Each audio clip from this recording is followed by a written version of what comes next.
Hi, everybody. I am Marin Michaelis, and today we'll be talking about centrism.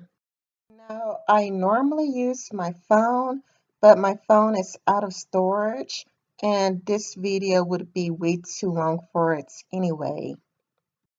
So, some facts about me are that I am centered right, and I feel I am being push further and further to the right, like I feel more drawn to the right than the left lately. Like I just feel as though I don't know, the more I listen to the right, the more I feel convinced by their arguments.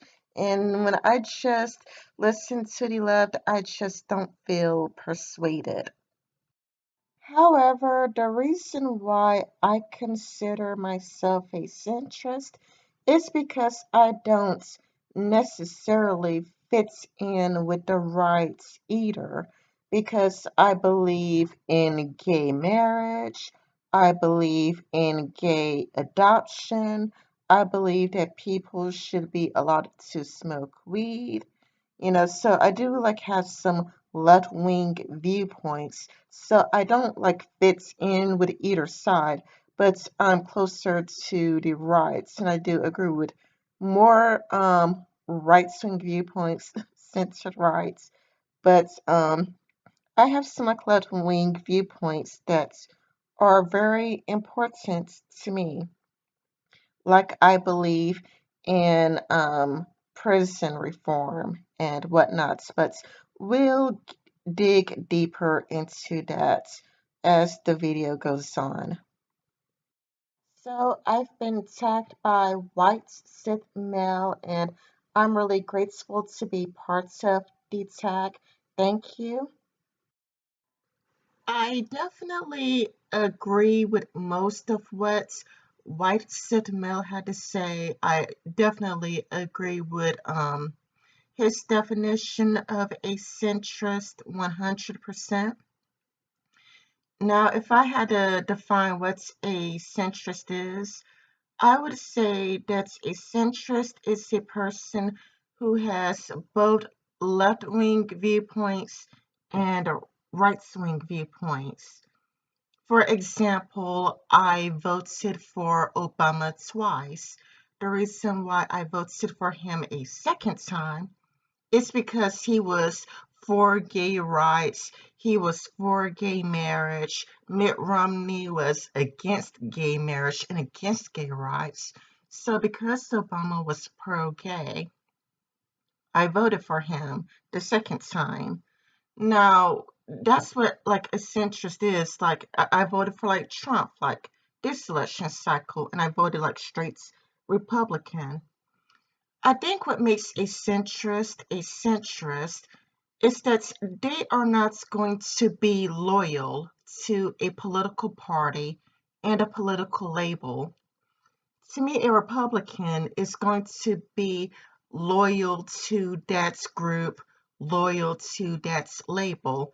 And a Democrat or a liberal is going to be loyal to that group, loyal to that label.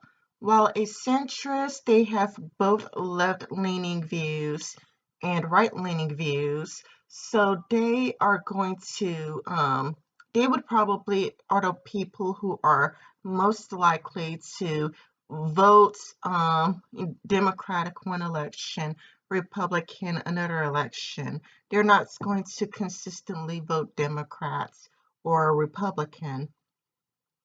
Like for me, I enjoy Ben Shapiro. Like I do think that he makes a lot of good points. However, it's like I am really pro gay rights and gay marriage, and he's against that.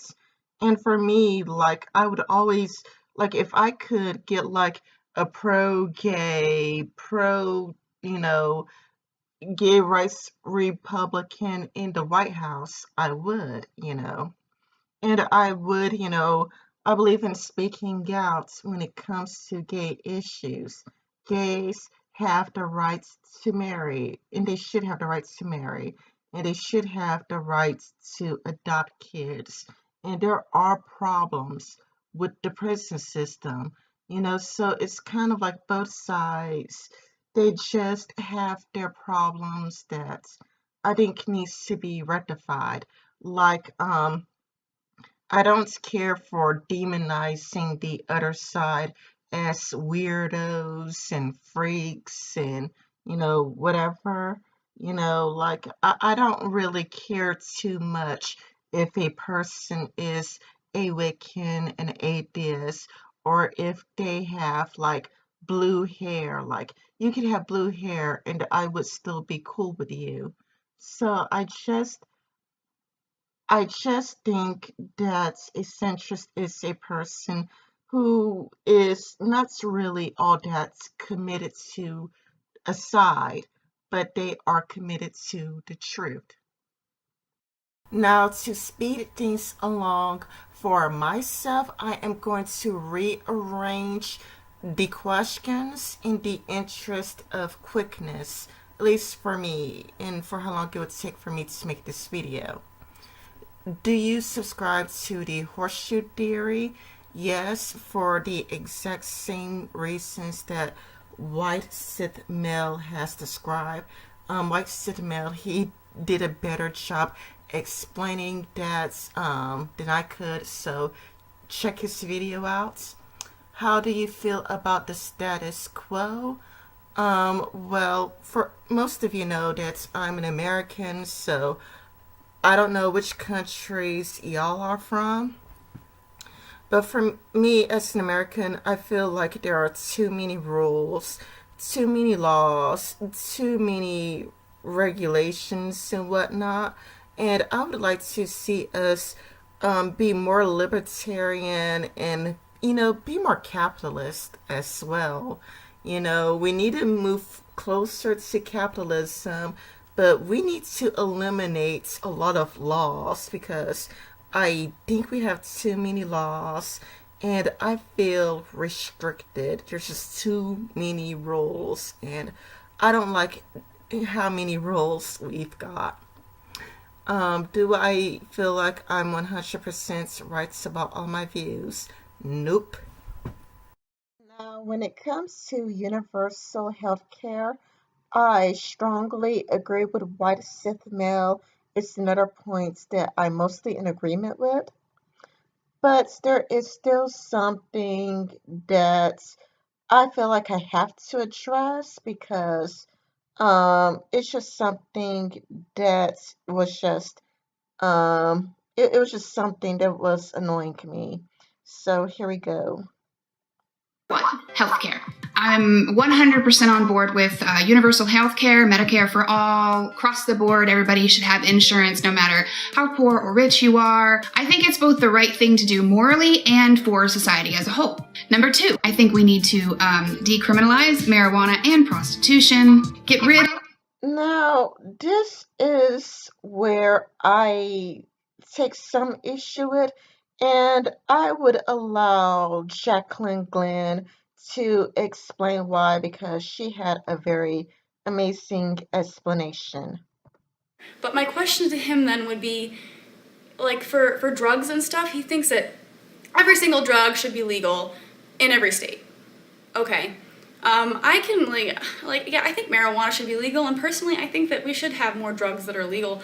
But to say that every single drug should be legal in every single state, and also claim in other videos that you're completely for universal health care, I would like to know as a future doctor how that's going to work. Are you okay with everyone paying for universal health care for people who are taking these drugs that are legal? Not only are we allowing to take these hard, hallucinogens and all these really hard drugs that can really mess you up, cause a lot of medical complications, and then later you want everyone else to pay for them through universal health care?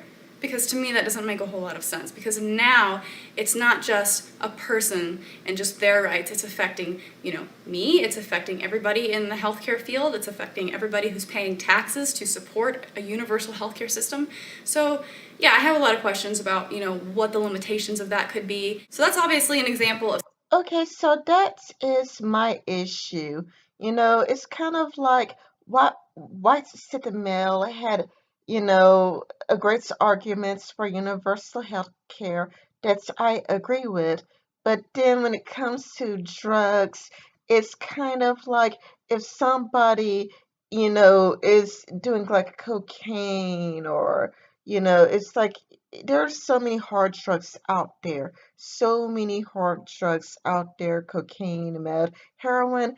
And it's kind of like to say like you could do drugs and have universal health care. I mean, I'm pretty sure that, it could possibly work. But at the same time, I don't think it's fair to taxpayers because it's kind of like you would be like in the like hospital all the time and whatnot. You know, that's just me, but I would love to hear your thoughts on it. Like, you know, please share your thoughts on universal health care, along with like all of the drugs should be legal or like decriminalized. I really want to hear other people's opinions on this. I believe in free speech. I think free speech is very important.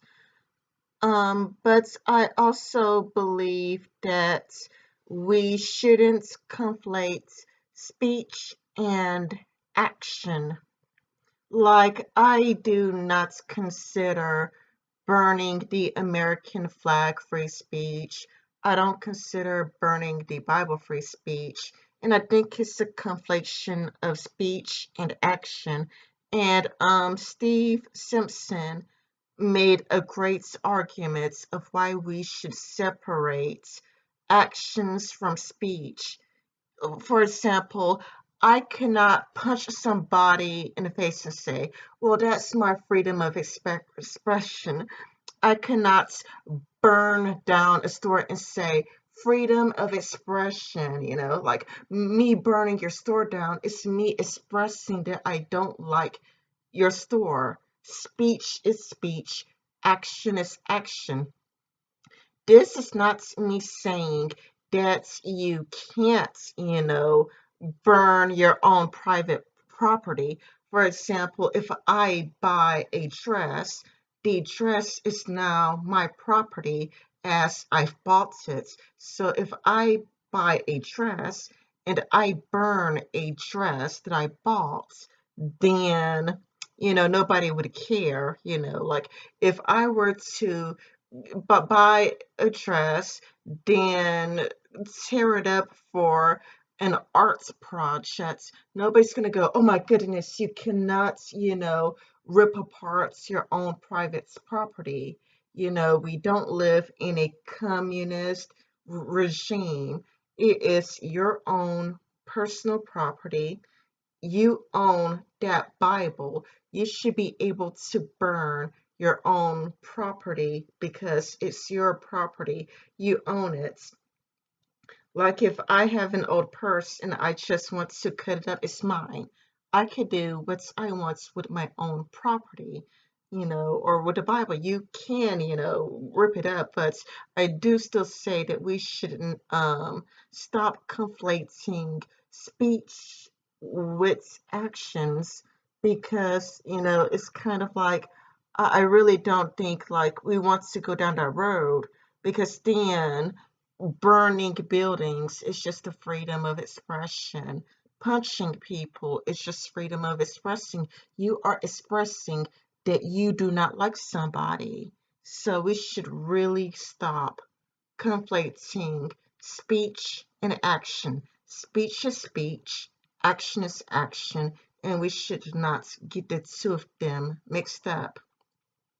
Not to mention burning the flag and burning the Bible does more harm than good because you look like a crazy person. And I also don't agree with a call to violence. I'm against that, like because you could say, you know, um, kill somebody, and what if the person actually does it? If you seriously told somebody to kill somebody and you were dead serious, like, hey, will you kill so and so for me? And that person goes through with it, then to me, you should also go to jail. You should go to jail for making a credible threat. I do think that it does cross the line when you say, I will kill you, and to seem like to be genuinely serious about it. And I also don't agree with doxing, like, so I can't really say that I am a freedom of speech absolutist. People shouldn't put your phone number over the internet and say free speech. People shouldn't put, your address over the internet and put photographs of you all over the internet and say freedom of speech or nude photos of you. You know, I just don't agree just with doxing. Doxing is crossing the line of freedom of speech, or it's kind of like if somebody is anonymous over the internet, like Crouton T, and you dox Crouton T, and next thing you know, he has to leave the country. I just don't think that's right. People should have the right to anonymity. And so I do believe in free speech, but you know, doxing, I just cannot support doxing as a form of free speech. Okay, next up is environmental change or yeah, climate change, whatever you want to call it. And I'm going to allow white Sith male to speak for a moment. But all in all, with that many environmental scientists backing the idea of global warming, for me it is impossible not to think it's real, especially with the evidence provided. Okay, to me, that's a strawman argument. However, I don't live in Sweden. I live in America, and in America, conservatives are often accused of not believing in climate change, but conservatives, they do tend to believe that climate change is real. They just argue that it's natural. And I would play a little clip for you here. About the climate. The climate has been constantly changing since the Earth was formed 4.6 billion years ago. For example, in just the past 2,000 years, we have seen the Roman warm period, when it was warmer than today. Then came the cooler Dark Ages, followed by the medieval warm period, when it was at least as warm as today. Then we had the Little Ice Age that drove the Vikings out of Greenland, and most recently, a gradual 300-year warming to the present day. That's a lot of So he is, at least in America, again, he's from Sweden. I'm from America. But it is a straw man that conservatives are accused of, that they are denying climate change outright when they are acknowledging climate change and they do know that global warming is definitely real, but they argue that it's natural, because the earth goes through a warming phase, then an ice age, then a warming phase again, then an ice age again, then another warming stage. And according to Republicans, we are still at that warming phase. We're still in the phase of warming. And the other arguments I hear, was from Ben Shapiro. I think this was from Ben Shapiro's book, How to Debate Leftists. And he says, well, I believe in climate change too. What's your solution? What's the solution? Because, there are people in China who are still polluting the environment. And it wouldn't make sense for 5% of people to, well, 5% of the world's population to try to work on the environment all by themselves. When it comes to dealing with the environment, it's got to be a group collective change, because if you don't have a significant people working to fixing global warming, then it would be a pointless endeavor. The, I would further explain his position. Imagine that there are millions and millions of people in America driving their cars. Like, let's just say 3 mil, 300, 300 million people are driving their cars in America, and only like, you know, 10 million Americans are riding a bike. Well, I mean, it is kind of, you're not riding that bike is going to be pointless unless you could get all the other people to ride a bike. You're not going to change anything. You would have to convince, you know, many Americans to use their cars to get to work. You had to convince the Chinese. You had to convince much more of the world's population, like the Russians. You have to get more of the people to get involved. If you don't get the Chinese involved and the Russians and more countries involved, then it's going to be a fruitless endeavor. It's just going to be futile, because nothing would come of it, because you wouldn't have enough people unless your goal would be to lead by example. I mostly agree with his views on abortions, but Control. I say if you have more than 2 abortions a year, you should have to pay for every single one of the abortions after that in full out of your own pocket. Next question. okay, that's the parts I disagree with. I believe that you should pay for 100% of all of your abortions. I do not believe that abortions should be paid by taxpayers' dollars. And to me, this is where I could begin to understand where ANCAPs are coming from when they say that taxation is a form of theft. Because, like, let's say that you are a nun or a preacher or very religious, and your taxes are going to, like, Planned Parenthood, even though it goes against your religious beliefs. You can't opt out of paying taxes, because if you don't pay your taxes, you would go to jail. Therefore, I could understand the arguments that taxation is theft.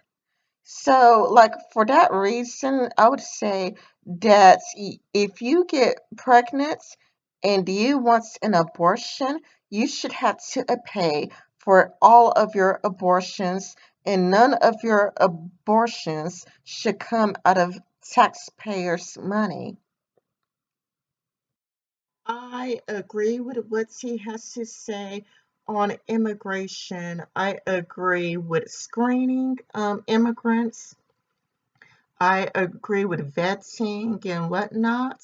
But like when it comes to like Mexico, like for us, the United States of America, I think it would be great if we could just send our US troops over to Mexico to help the Mexicans deal with their drug problem. Like there is some Mexican drug war going on. And if we could just help them with their problems, maybe they would just stop coming over here, because, you know, I like to view it like houses. Like let's just say that Mexico is a house and America is a house, And let's just say that your neighbor's house is like full of like roaches and, like filled like with roaches and whatnot, bed bugs and, all kinds of creatures. And then like your neighbor comes. And then your neighbor comes and they bring the roaches to your house and the bed bugs and whatnot. I mean, it's kind of a lot like I would rather just, you know, um, I would rather just, get terminates and help my neighbor, get rid of all of their bed bugs and roaches and whatnot so that they could stay in their house instead of they won't have to come over here. It would just be better to just help them be able to just stay in their country as opposed to them feeling the need to come over to ours. So I just think that we should just help the Mexicans um, just stay in their own country, But if they just really want to come because they love America and they think America is great and fantastic and wonderful. That's to me like a different story, but it's different when a person comes to America. They don't bother to learn to speak English. They just speak Spanish the whole entire time. They don't speak a single word of English. And, all they do is talk about Mexico all the time. And like if you ask them, like, yeah, I'm Mexican. And they say that they're Mexican with pride. They take great pride of being a Mexican. Like, yeah, Mexican. So it's like, well, then you don't actually want to be here, then, do you? You would actually prefer your own country, even though you're escaping it. So it's like, if you can't have American pride, if all you have is Mexican pride, then I would rather for you just to stay in Mexico.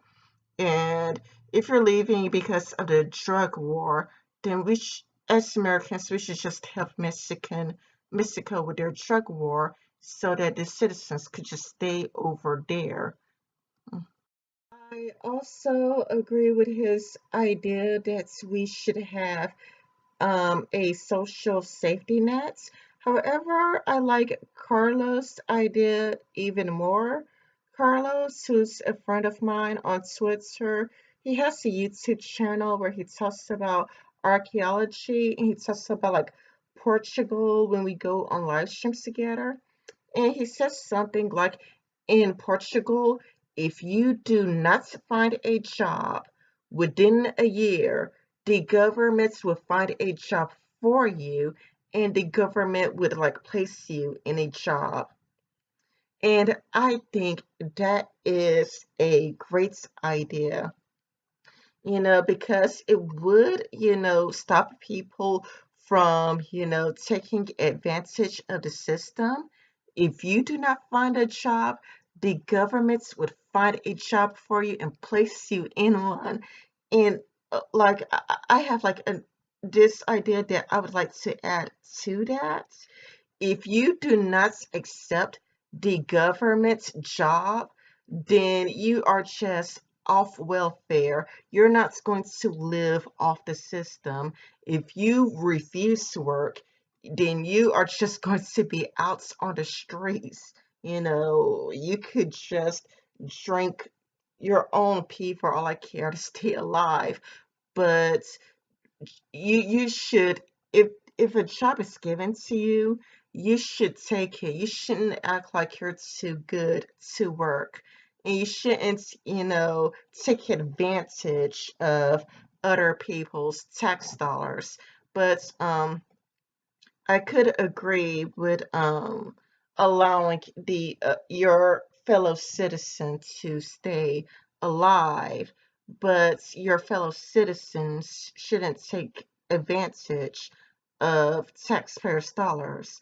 However, people who have a difficult time finding a job, who really wants one, but have a hard time of finding one, should be given a job from the government or training, either a job or training.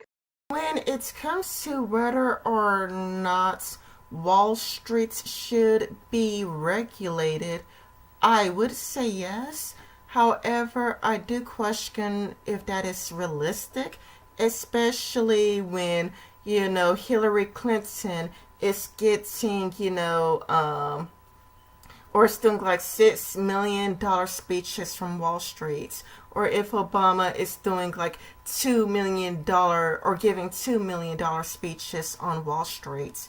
The thing is, the government and Wall Street have a connection to each other. So I highly doubt that the government would ever do anything to regulate it. So I do think that we should think of a more realistic approach instead of an approach that would probably never happen. Now, when it comes to taxes, I have like mixed feelings about taxes because when it comes to taxes, a part of me feels like it's a form of theft, So, I mean, and another part of me thinks that taxes are necessary, but then sometimes, like, I could listen to that guy T and that guy T, he is great at answering questions on how we could live in a tax-free system. So sometimes, like, I think taxes are important and we should, like, tax, the rich. However, another part of me thinks that taxation is theft and it causes capital flights. And, the rich, they just use loopholes anyway to cheat their taxes. And you know what?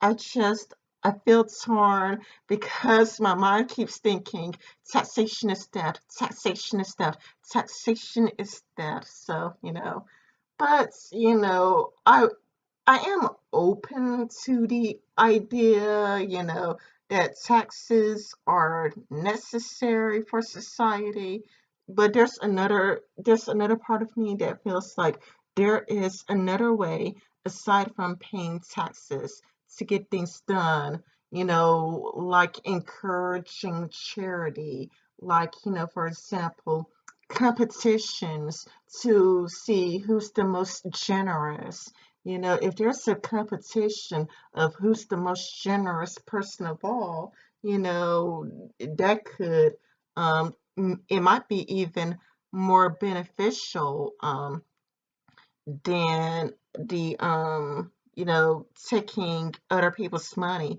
because then people may feel like really good. It's like sometimes when you give, it leaves you feeling really good that you gave and you helped another person out. So a part of me just thinks that taxation is theft, and there is probably just another way we could do things without paying taxes. When it comes to jails and prisons, I'm not sure if jails should exist because, like, when we have a jail, they are funded by taxpayers' dollars, and criminals are living by taxpayers' dollars. And I'm not sure if citizens should pay for other citizens to live like for free at a jailhouse, So, at most, I do like the Norwegian prison system. So I guess I wouldn't mind if our prison system was just like in Norway. But other than that, I mean, I just don't know if jails actually should exist. But when it comes to the death penalty, I do believe in the death penalty.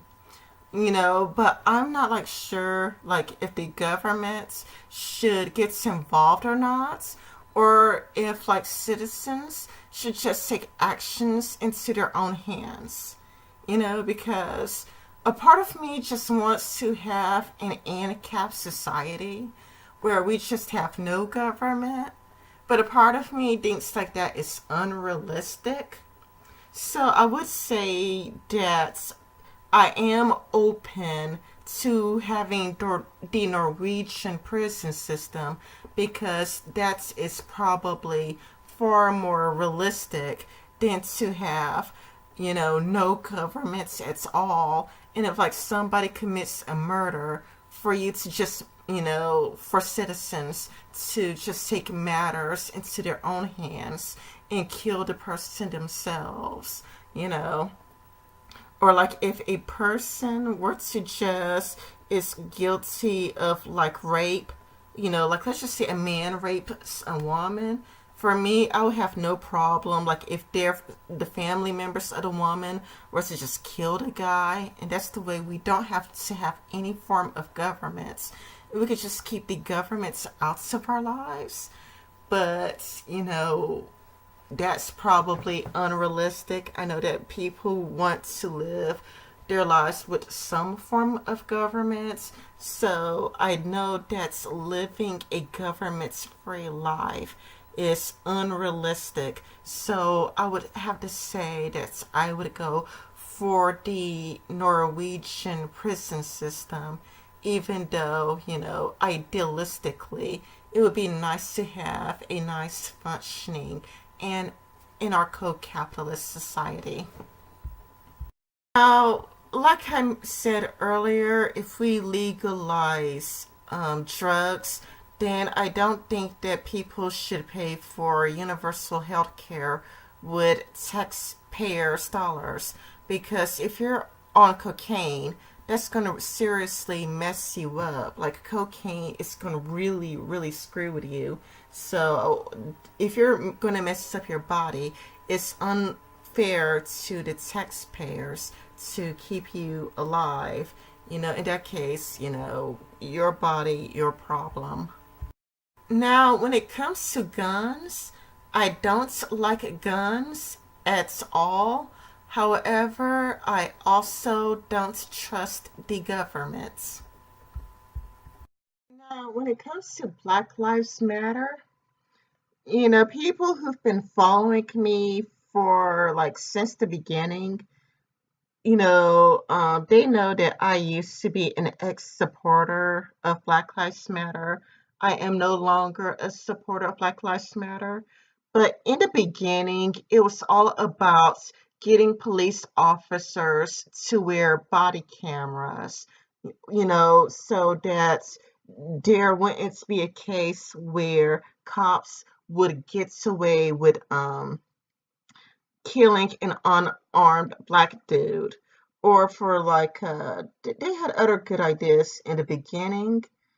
So that's what I initially supported, but now with all of the rioting on the streets, with all the violence and whatnot, I could no longer support it. I quit supporting them like last year, like ever since they started the violence. But I still agree that cops should wear body cameras. There should be a camera on their car, and if a cop gets caught doing some shady shit, then the cop should get fired immediately, and the cop should probably also go to jail.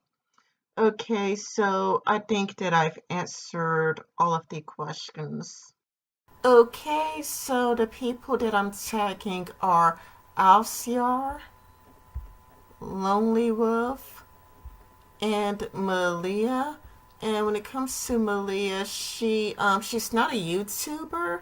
However, I've seen a few of her articles, so I would hope that she could write like an article about this. And I don't know if this person would like to participate because she considers herself a moderate and not a centrist. But I would also like to see Daisy Pumpkin comments on this because Daisy Pumpkin always leaves great comments. So I hope Daisy Pumpkin would insert her opinions on this as well. This has been Remy Kailis. Thank you for watching. Please, if you enjoyed this video, please like, comment, subscribe, and, share it everywhere. Bye-bye.